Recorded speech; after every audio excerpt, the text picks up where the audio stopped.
Let's talk about the best and worst teams, you guys, and the three main catching metrics. That's obviously blocking, throwing, and framing. What do you think about this? Blocking 12 runs, throwing 19 runs, framing 45 runs. In terms of what they're talking about, Mike Petriello is saying this. Now, he thinks that it kind of is underselling. It also shows you that the spread has declined as teams all value framing. In 2018, the spread between best to worst was 64 runs. 2012, that's pre-StatCast era, it was 76 runs. In 2008, so 20-something years ago, it was 99 runs. What do you make of these numbers, Erik? We'll start with you. Well, I know for a fact, you can look at my batting average in my career, this is what kept me around. I didn't know I was a good framer.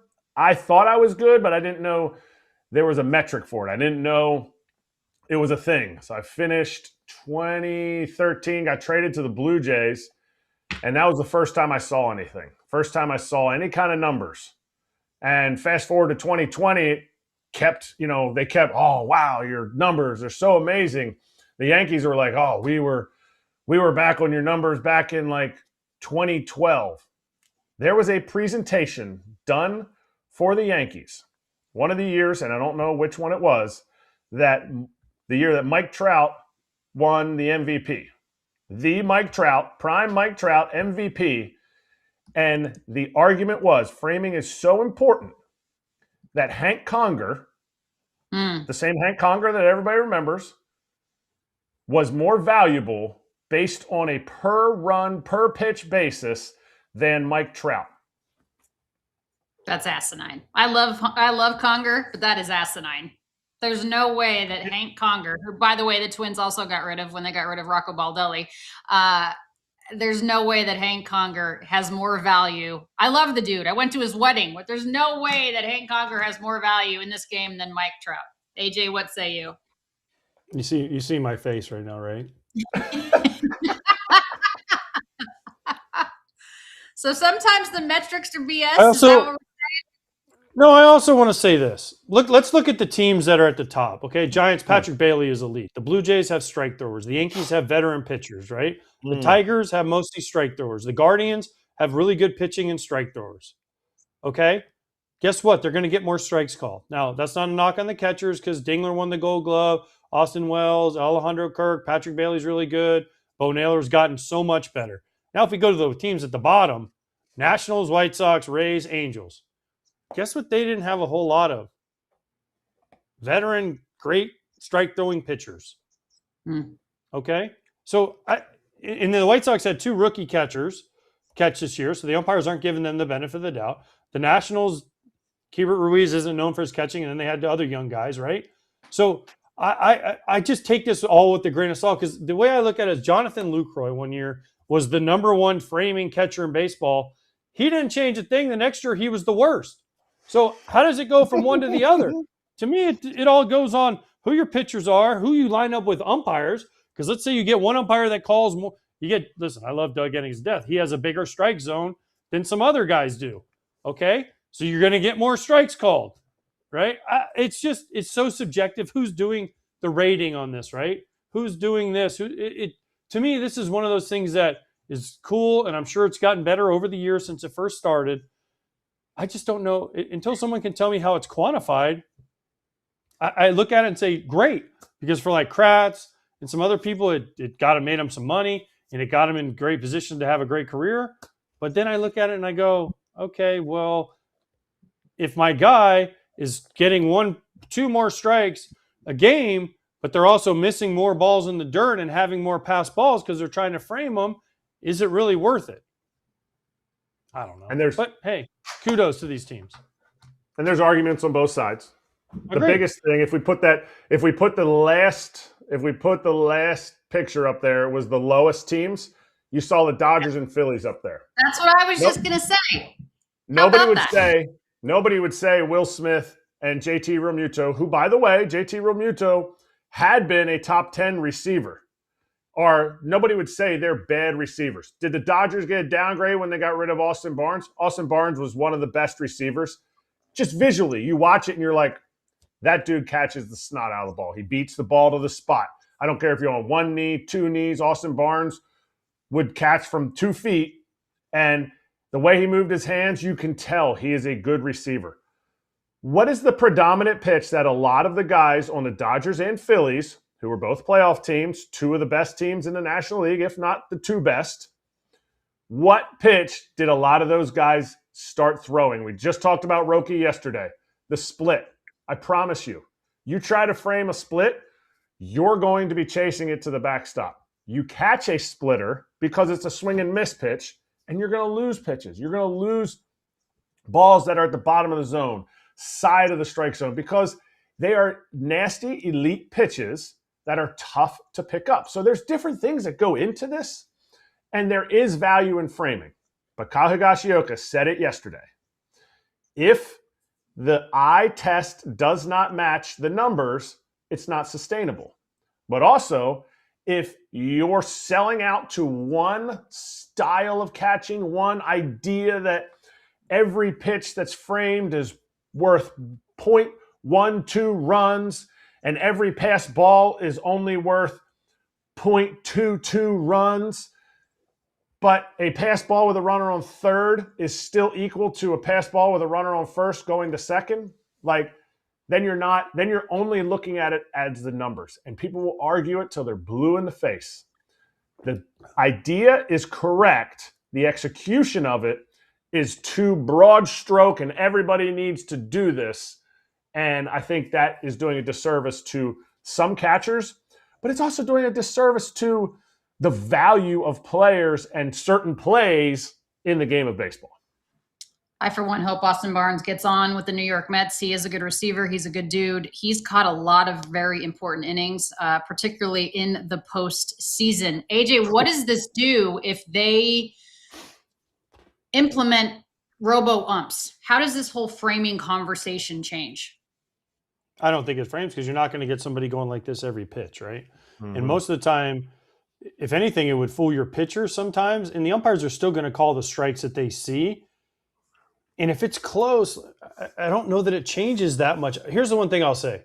I talked to umpires, and I've told this on this show, that have been in the ABS system in AAA. And they said that the really good catchers actually box balls that are strikes to make the hitter think it's a ball. They tap, they lose their challenge. How much will it change?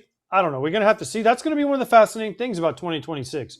Starting in spring training, into the early season, how teams use the ABS and how it affects this, pitch framing metric that is so popular right now. I think it's great. I think catchers have always been undervalued. I think that this is a thing that was always looked upon. I remember when I first came up, they're like, just be quiet, don't move the ball. Umpires would tell you, hey, you snatched that back, that's automatically a ball. And now guys are going like catching balls that are a pitch out, and they're like, oh, well, it's a strike. Every pitch they do it. So things have changed. I'm for the change. It's just going to be fascinating to see how it moves on to ABS. Erik, how do you think it's changed in terms of framing or the style or the thought process of it because of the way that it seems like guys are trying to catch differently now? The one leg out type of thing. It doesn't matter if there's a runner on third, balls on the dirt, you're screwed. This whole thing that started kind of with the Twins, the Yankees a little bit about just setting up behind the plate differently and different style of catching. Has that changed the framing at all? Oh, I mean, that is all about the framing. And now they'll argue because they have a lot of numbers that they're able to block more pitches. And the true argument is they're able to block the 99-mile-an-hour yard dart that's in front of them, that's in front of home plate. That's directly in front of them, and because they're already down there and they just put their glove down and they're able to block it. You're not moving as well side to side. But so you can't necessarily, you bring one argument up and somebody will argue the other part. But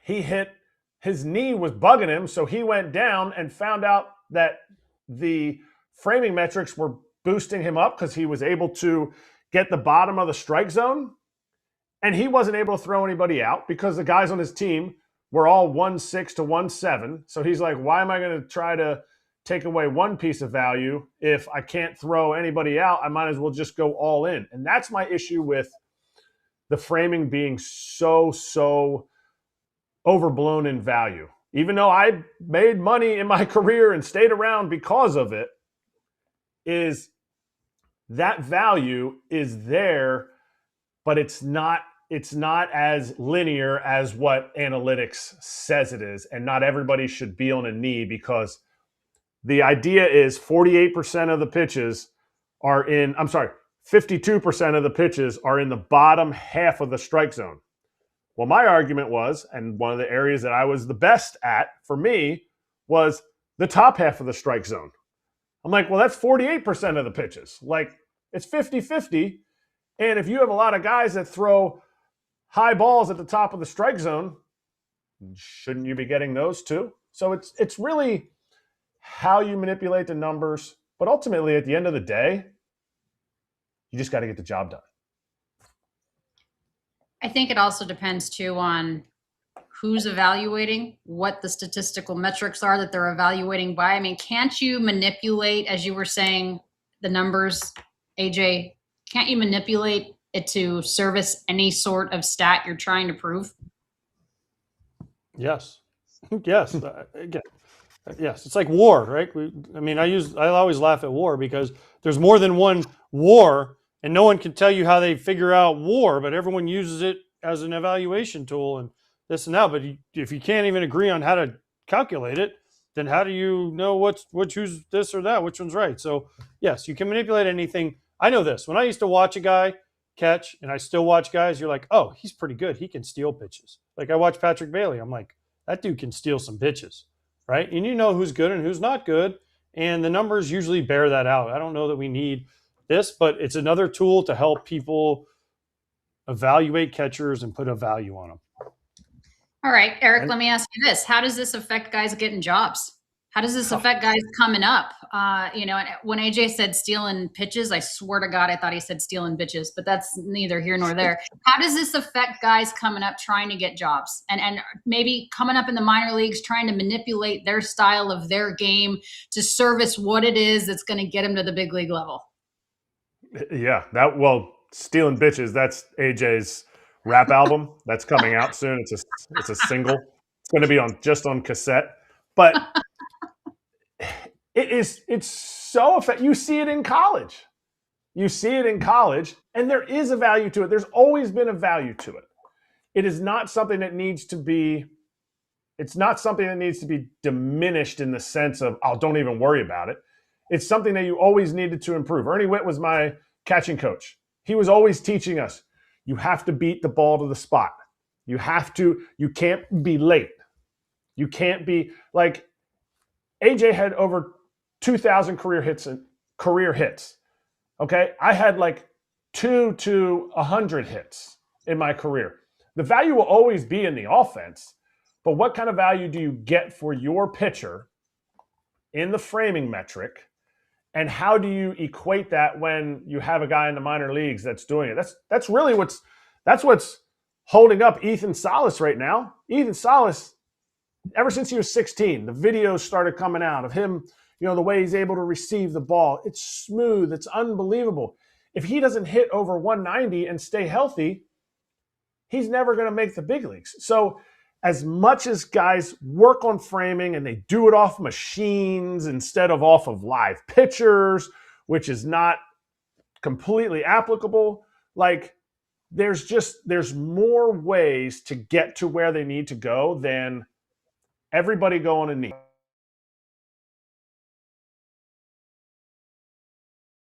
On one knee to catch at all times. I think that takes away some of the athleticism.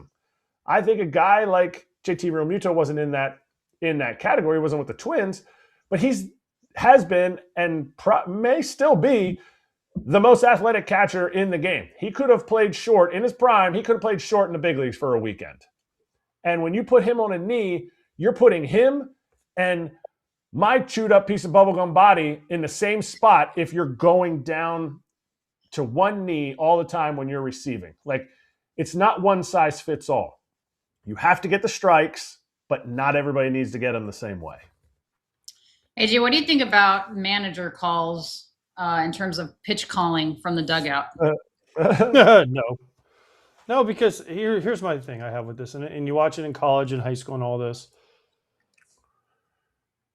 You're not back there. And unless you're back there and you can actually see what is happening, what your pitcher has, what movement, hitters make adjustments, no, that's a no. But the Marlins are going to do it. The Marlins are going to try it. And if it works, the Marlins, then other teams will try it too. But for me, that's a no. But that's just my opinion because as a former catcher, I took pride in calling a game and getting guys through, and not to look over to the dugout and say, hey, you're not back here. You don't know what the guy has that day. No, it's just a no. But teams are going to do it, and what nothing we can do about it. I think it'll cap teams. I think there's some success to it, but I think when you're talking about teams that are fringe playoff teams, and we talk about the Marlins because they're doing it right now, but I'm sure other organizations want to do it. I heard the year when the Red Sox won in 2018, the front office said I think they had the best ERA in baseball, and the front office said if you guys had listened to us and really followed the pitch calling plan, you would have had a half a run less ERA. And it's like, okay, on paper you can say that. On paper you can say this is what the pitch that needs to be called. But what I'm watching today, my guy don't have his cutter. My guy doesn't have his curveball. He can't land it for a strike. But if you go down the paper and you go curveball, you're going to be cooked in that game. And I think those are the games on the fringes. There's so many things on the fringes right now in the big leagues, from clubhouse personnel to environment in your clubhouse, to travel, to sleep, small, tiny little things that could help you win one extra game. That's where I feel like the pitch calling from the dugout gets in the way. At my high school team, I would much rather have a freshman call the games and we talk about it, learn about it, see what's happening in the game. And when it comes to a big moment, they already seen it. They've seen it in action. I'm super close to the home plate when I'm coaching high school, and I don't see the same thing. I don't see the ball spinning. I can read swings, but you're just not doing that when you're looking at a paper the whole time and saying, splitter, that's what we need to throw.